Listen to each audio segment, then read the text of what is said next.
ポポルブフ。父の球技の道具。悲しむ石むかねを慰めて、フナフプーと石原んけは言いました。おばあさん、もう悲しまないでください。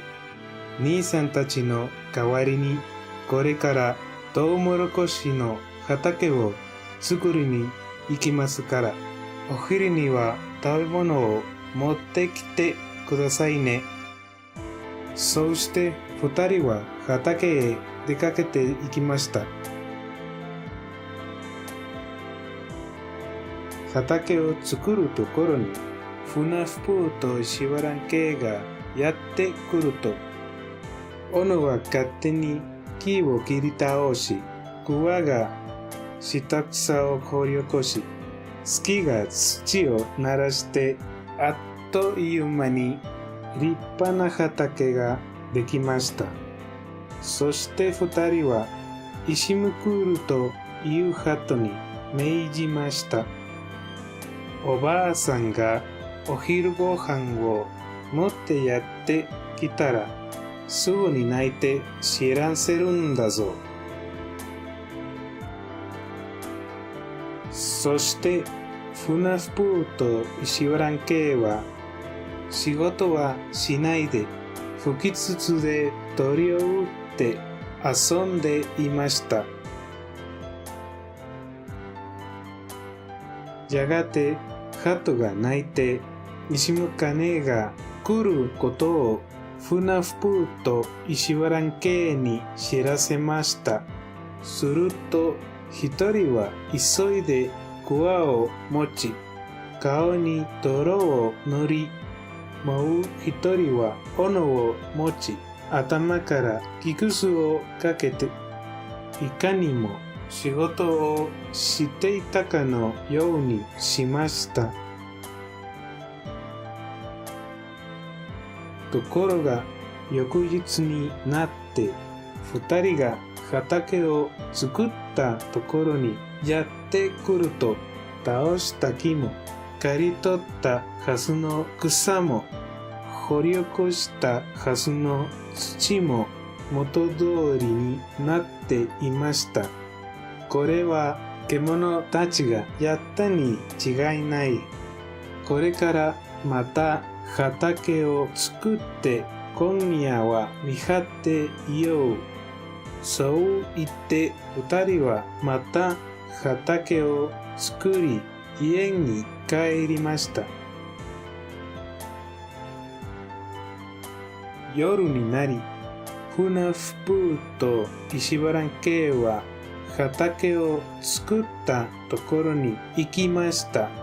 するとジャガーやピューマや鹿などいろいろな獣がやってきて、木々よ立ち上がれ、草よ伸びろなどと言いました。二人はその獣たちを捕まえようとしましたが、鹿とウサギの尻尾を捕まえただけで、他の獣には逃げられてしまいました。そんなわけで、鹿とウサギの尻尾は短いのです。フンアフプーと石原んけは最後に飛び跳ねながらやってきたネズミを捕まえることができました。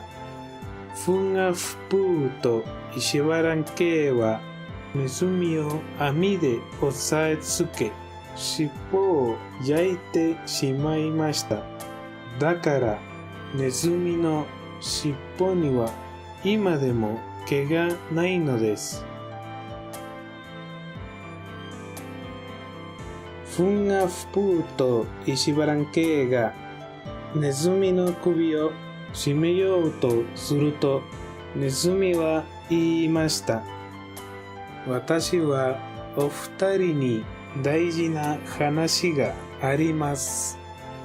それはあなた方のお父様のふんふなふぷー様とうくふなふぷー様の球技の道具のことです。その球技の道具、玉とベルト、腕当て、革のスカートは今も家の天井に吊るしてあるのです。あなた方のおばあさんの石むか姉様があの道具のせいであなた方のお父様が死んでしまったので、あなた方に見せたくなくて隠したのです。フンガフプーとイシバランケーはそれを聞いて喜びました。それなら明日になったらお前は一緒に家に行ってその道具を取ってくれとフンガフプーとイシバランケーは盗みに言いました。そして翌日の昼頃になって二人はネズミを連れて家に帰りました。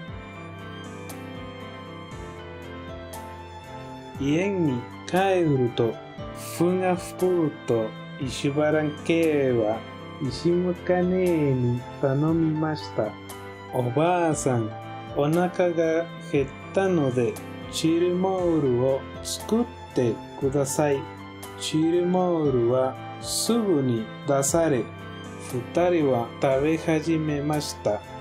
そしておばあさんと母親のイシキックを騙すために水亀の水をすべて蒸発させてしまいました。おばあさん、喉が渇いて死にそうです。水がなくなったので汲んできてください。フンガフプーとイシュバランケーはイシュムカネーに頼みました。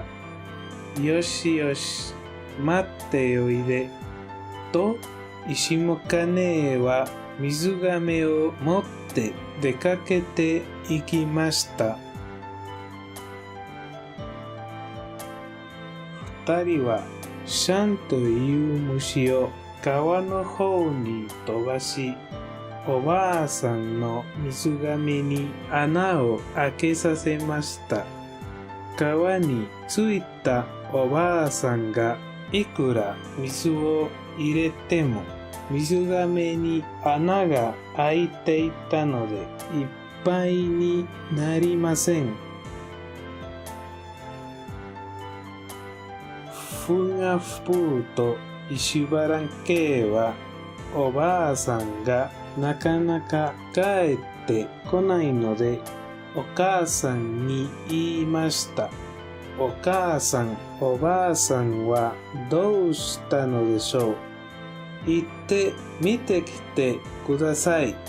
それでイシキックも出かけて行きました。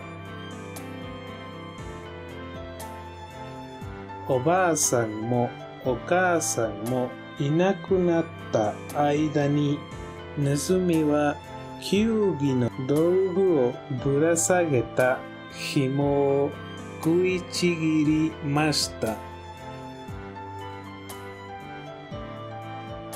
フンガフプーとイシバランケーは大急ぎでその球技の道具を球技場へ向かう道端に隠しました。